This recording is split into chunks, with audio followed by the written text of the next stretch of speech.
10 roof designs that you didn't know that you needed. First of all, we have the gable. What this is, it's a bunch of stairs just stacked on top of each other, upside down and right side up. It's usually meant for smaller builds. So, if you're a beginner, go here. Secondly, we have the gambrel. Now this is basically the same thing as the gable, but it has a block in between each stair.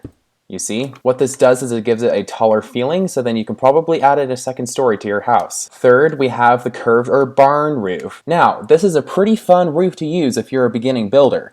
If you use this, you can probably have a second floor in your building. Also, if you do a second story, you might have more room from side to side instead of up to down, so if you're into that. Second of all, we have the whimsical gambrel. Now, I'm using this in my Instagram survival series. Well, all this is a bunch of stairs stacked on top of each other. Pretty interesting stuff, right? I never really thought of using stairs only for a roof to make this kind of shape. Pretty fun. Next of all, we have the slanted / mono pitched. There are a bunch of slabs just going in a slow gradient angle. Now, what this can be used for are shacks, maybe a mining shack, maybe a small storage shed. You can determine what you're going to use it for. Next of all, we have the salt box. Now, this is used in a lot of buildings in real life. It's steeper on one side and less slanted on the other side. It's a pretty modern feeling, but you can use it in pretty much anything. Moving on, we have the tower / cone roof. Now, this is pretty fun to use if you have a circular building.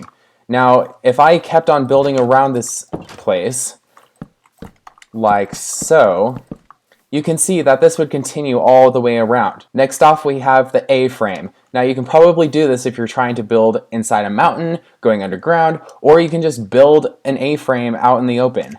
But the thing is that you might be limited to space because as you can see, this is really all of the space you would have on the inside of your building if you use this frame. Next up, we have the M-frame.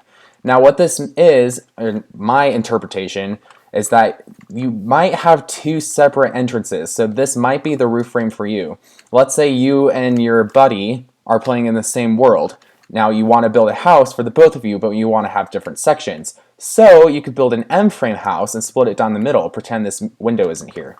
Then your buddy could go in through this door and you can come in through this door. Last but not least, we have the modern roof. Now, modern style buildings don't really have roofs, but they are flat. And what they are is that they're kind of like bands that wrap around the house. So if this was a modern house, this would actually be realistic because most modern houses have huge glass windows. So if you are trying to go for a modern feel for your building, go ahead and try this one. It'll really help you a lot and it'll give it a really modern feeling. Now if we head over here to our sawmill that we did for a build competition not too long ago, we can see that I kind of did a not so slanted gable style for the top, but then I also kind of just did a smooth gradient on this part of the building too.